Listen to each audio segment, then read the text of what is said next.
मंजिल उन्हीं को मिलती है जिनके सपनों में जान होती है। पंखों से कुछ होता नहीं, हौसलों से उड़ान होती है। तो आइए इसी के साथ हम लोग शुरू करते हैं आज फ्यूचर कंटिन्यूअस टेंस, जिसका अफर्मेटिव सेंटेंस और नेगेटिव सेंटेंस पिछले वीडियो में हो चुका था। तो इस वीडियो में हम बात करने वाले हैं इंट्रोगेटिव सेंटेंसेस के, फ्यूचर कंटिन्यूअस टेंस के इंट्रोगेटिव सेंटेंस का बात करने वाले हैं इस वीडियो में। शिव क्लासेज कुंदुर्की में आपका स्वागत है। तो अब आइए हम शुरू करते हैं फ्यूचर कंटिन्यूअस टेंस का इंट्रोगेटिव सेंटेंस, प्रश्नवाचक वाक्य। ये रहा प्रश्नवाचक वाक्य, इंट्रोगेटिव सेंटेंस। तो सबसे पहले हमें जानना होगा कि सेंटेंस होते कितने प्रकार के हैं। तो सेंटेंस होते हैं 4 प्रकार के। पहला अफर्मेटिव, दूसरा निगेटिव, और तीसरा इंट्रोगेटिव, और चौथा इंट्रोगेटिव निगेटिव। ये 4 प्रकार के सेंटेंस होते हैं। तो हम पिछले वीडियो में अफर्मेटिव सेंटेंस और निगेटिव सेंटेंस इन दोनों के बारे में बात कर चुके थे, साधारण वाक्य और नकारात्मक वाक्य। तो इस वीडियो में हम बात करने वाले हैं प्रश्नवाचक वाक्य। अब प्रश्नवाचक वाक्य भी 2 प्रकार के होते हैं। एक ऐसे वाक्य जो क्या से शुरू हो रहे हैं, मतलब जिनकी शुरुआत क्या से हो रही है, और दूसरे इस प्रकार के प्रश्नवाचक वाक्य जिनके बीच में कोई प्रश्नवाचक शब्द आ रहा है। दोनों का जैसे क्या मैं बाजार जा रहा हूँ, ये हुआ क्या से शुरू होने वाला है, क्या मैं बाजार जा रहा हूँगा, क्या तुम आम खा रहे होगे, इस तरह के वाक्य। और दूसरा ऐसे वाक्य जिनके बीच में प्रश्नवाचक शब्द आ रहा है, जैसे मैं वाराणसी क्यों जा रहा हूँगा, या तुम अपना काम क्यों कर रहे होगे, इस तरह के वाक्य जिनमें बीच में आ रहा है। तो आइए दोनों को देखने का हम प्रयास करते हैं और देखते हैं कि कैसे क्या नियम है। तो नियम ये रहा कि क्या से शुरू होने वाले वाक्यों में अगर क्या से वाक्य शुरू हो रहा है तो सहायक क्रिया हेल्पिंग वर्ब, इस टेंस की हेल्पिंग वर्ब है विल बी और शैल बी।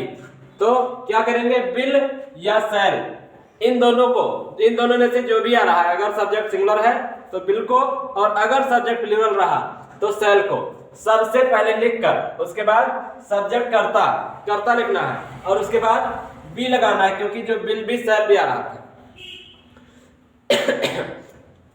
तो यहां भी विल बी और शैल बी लगाएंगे, लेकिन विल और शैल के बाद जो बी लग रहा था, विल और बी इन दोनों के बीच में जैसे क्या लग रहा था, विल और बी, तो इनके बीच में सब्जेक्ट रख देना, यही नियम है।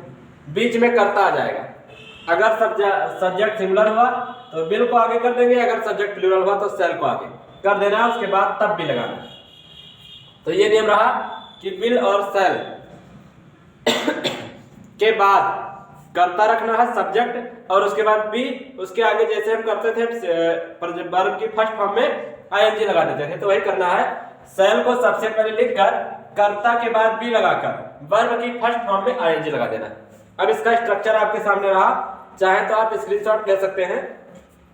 स्ट्रक्चर ये है, विल या शैल सबसे पहले लिखेंगे, उसके बाद सब्जेक्ट, ये रहा विल या शैल। अब ये दोनों क्यों लिखा गया, क्योंकि अगर सब्जेक्ट सिंगुलर होगा तो आप विल लगाएंगे, और अगर प्लूरल होगा तो शैल, और उसके बाद लगाना है सब्जेक्ट, और उसके बाद बी, उसके बाद फर्स्ट फॉर्म ऑफ वर्ब की फर्स्ट फॉर्म, और उसके बाद आईएनजी, और उसके बाद जो कुछ भी ऑब्जेक्ट रहा वो।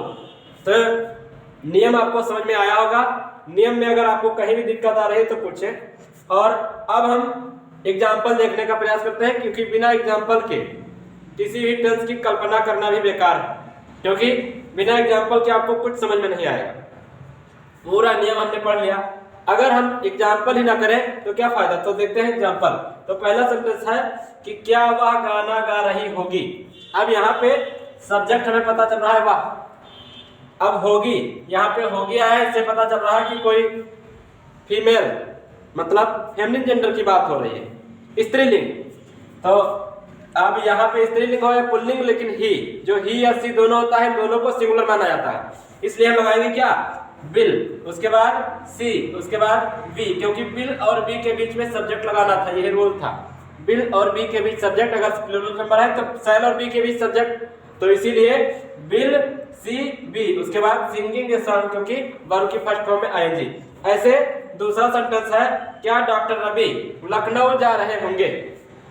तो अब इसमें सब्जेक्ट कौन है, डॉक्टर रवि, अब डॉक्टर रवि किसी का नाम है जो कि सिंगुलर नंबर सब्जेक्ट है, इसलिए हम इसके साथ क्या लगाएंगे, विल, और फिर डॉक्टर रवि और उसके बाद तब भी लगेगा। ये ध्यान रखना है कि विल बी को डायरेक्ट आगे नहीं ले आना है सीधे सीधे, जैसे और सारे टेंस में हम बात कर रहे थे कि जो भी हेल्पिंग वर्ब है उसको आगे ले आते हैं, तो हेल्पिंग वर्ब विल बी तो है, लेकिन विल और बी के बीच में सब्जेक्ट रहेगा, और उसके बाद को के फर्स्ट फॉर्म में आएंगे, क्योंकि वर्ब की फर्स्ट फॉर्म में एनजी लगा देना है, और उसके बाद ऑब्जेक्ट क्या रहा है, कहाँ जा रहा है, लखनऊ, तो लखनऊ लगा दिया हमने। तो ये रहा इंट्रोगेटिव सेंटेंस जो क्या से शुरू हो रहे हैं। तो अब हम दूसरा देखने का प्रयास करते हैं, ऐसे सेंटेंस जिनके बीच में प्रश्नवाचक शब्द आता है, तो उनको भी देखें कि उनका नियम क्या है। तो अब उनका स्ट्रक्चर और नियम दोनों बदलना पड़ेगा, क्योंकि स्ट्रक्चर में भी कुछ चेंज आ जाएंगे। तो अब हम देखते हैं कि जब कोई प्रश्नवाचक शब्द वाक्य के बीच में आए, तो देखिए नियम कहता है कि जब कोई प्रश्नवाचक शब्द, कोई इंट्रोगेशन वर्ड, प्रश्नवाचक शब्द वाक्य के बीच में आए, जब कोई प्रश्नवाचक शब्द वाक्य के बीच में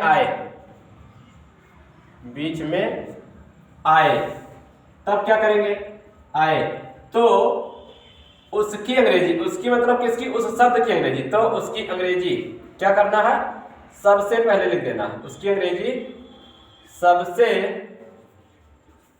पहले लिख देते हैं। ये रहा रूल, लिखते हैं, चलो ऐसे रहने दो, लिखते हैं। ये रहा नियम आपके सामने कि जब कोई प्रश्नवाचक शब्द वाक्य के बीच में आए तो उसकी अंग्रेजी सबसे पहले लिखते हैं। अब हम स्ट्रक्चर देखने का प्रयास करते हैं कि स्ट्रक्चर इसका कैसे बनेगा, इसमें स्ट्रक्चर संरचना कैसे होगी सेंटेंस की। तो संरचना कैसे होगी, सबसे पहले कोई इंट्रोगेशन वर्ड लिखना है, तो सबसे पहले लिख लेते हैं इंट्रोगेशन वर्ड, कोई भी इंट्रोगेशन वर्ड, इंट्रोगेशन मतलब कोई भी प्रश्नवाचक शब्द जो है, इंट्रोगेशन वर्ड, क्योंकि सबसे पहले उसी को आना है, इंट्रोगेशन वर्ड, उस प्रश्नवाचक शब्द को लिख लेना है। उसके बाद विल या बी, उसके बाद विल या शैल, उसके बाद विल या शैल, और उसके बाद क्या लगाना है हमको, सब्जेक्ट। विल या शैल के बाद सब्जेक्ट लिखना है, सब्जेक्ट, और उसके बाद सब्जेक्ट के बाद लगाना है बी प्लस बी और plus first form of verb, first form of verb मतलब वर्ब की फर्स्ट फॉर्म लगा देना है। और उसके बाद क्या रहेगा, उसके बाद रहेगा प्लस आईएनजी, इसी में आईएनजी लगाना है, और उसके बाद ऑब्जेक्ट। ये रहा आपका स्ट्रक्चर। तो स्ट्रक्चर समझ में आया, और उसके बाद इंट्रोगेशन मार्क भी लगाना है लास्ट में। अगर पूरा सेंटेंस आपने सही बनाया और इंट्रोगेशन मार्क लगाना भूल गए तो बना बनाया टेंस आपका गलत माना जाएगा। और इस टेंस को आप सीरियसली अच्छे ढंग से पढ़ें, क्योंकि यूपी बोर्ड की चाहे हाई स्कूल की परीक्षा रही हो चाहे इंटर की, ट्रांसलेशन जरूर पूछा जाता है, तो इसलिए बहुत ध्यान से समझते चलें। तो रूल क्या, स्ट्रक्चर क्या कह रहा है, इंट्रोगेशन वर्ड, कोई भी प्रश्नवाचक शब्द आ रहा है सबसे पहले वो, उसके बाद विल या शैल, जो भी आ रहा है, अगर सब्जेक्ट सिंगुलर है तो विल, अगर प्लूरल रहा तो शैल लिखेंगे। उसके बाद क्या लिखेंगे, सब्जेक्ट, उसके बाद बी, और उसके बाद वर्ब की फर्स्ट फॉर्म में आईएनजी, और उसके बाद ऑब्जेक्ट। ये रहा। तो अब हम देखते हैं इसके भी कुछ एग्जाम्पल। तो जैसे अभी पिछले वाले में हम लोग बात किए थे कि क्या डॉक्टर रवि लखनऊ जा रहे होंगे, तो इसी का हम लोग ऐसा इंट्रोगेशन मतलब प्रश्नवाचक वाक्य बनाएंगे जिसमें प्रश्नवाचक शब्द वाक्य के बीच में आए। तो इसका ऐसे बनेगा कि डॉक्टर रवि लखनऊ क्यों जा रहे होंगे, या फिर ऐसा भी बना सकते हैं कि डॉक्टर रवि लखनऊ कब जा रहे होंगे, या फिर डॉक्टर रवि लखनऊ कैसे जा रहे होंगे। मतलब कोई भी वर्ड बना सकते हैं जिसमें प्रश्नवाचक शब्द वाक्य के बीच में आ जाए, यही नहीं हमें करना है। तो देखें जैसे सेंटेंस है कि अब क्यों ही बना ले रहे हैं, जैसे डॉक्टर रवि लखनऊ क्यों जा रहे होंगे, डॉक्टर रवि लखनऊ क्यों जा रहे होंगे, क्यों जा रहे होंगे। ये रहा सेंटेंस, डॉक्टर रवि लखनऊ क्यों जा रहे होंगे, ये रहा। तो अब इसमें हमें क्या करना है, इसका ट्रांसलेशन हमें करना है। तो इसका ट्रांसलेशन कैसे होगा देखें, क्योंकि ट्रांसलेट करना तभी आएगा जब आप रूल्स को बहुत ध्यान से बिल्कुल अच्छे ढंग से समझने का प्रयास करेंगे, तब आएगा। तो सबसे पहले हमें देखना है कि इसमें कौन सा प्रश्नवाचक शब्द वाक्य के बीच में आया है। तो इसमें आया है क्यों। तो सबसे पहले इस क्यों की इंग्लिश लिखा जाएगा। तो क्यों के लिए हम क्या लिखेंगे, व्हाई। तो लिखा जाएगा व्हाई। अब उसके बाद यहाँ देखना है सब्जेक्ट। वाई तो बिल्कुल बिना कुछ देखे वाई लिख देना है क्योंकि बीच में। अब इसके बाद हमें देखना है सब्जेक्ट कि सब्जेक्ट सिंगुलर है या प्लूरल। तो यहाँ डॉक्टर रवि किसी का नाम है और वो रहा सिंगुलर सब्जेक्ट, तो इसलिए हम इसके साथ लगाएंगे क्या, विल। तो उसके बाद लगेगा बिल, वाई बिल। अब उसके बाद क्या लगाया जाएगा, doctor Ravi, Y bill doctor Ravi. उसके बाद B, Y bill doctor Ravi. देखिए उसी के अकॉर्डिंग चल रहा है, इंट्रोगेशन वर्ड, उसके बाद बिल या सेल में से बिल आ गया और उसके बाद सब्जेक्ट डॉक्टर रवि हो गया और उसके बाद बी। अब उसके बाद क्या कह रहा है, आगे वर्ब की फर्स्ट फॉर्म में आईएनजी लगाना हमें। तो why bill doctor Ravi be. अब क्या कर रहे हैं, जा रहे हैं, तो गोइंग। और कहाँ जा रहे हैं, टू लखनऊ, ये ऑब्जेक्ट हो गया।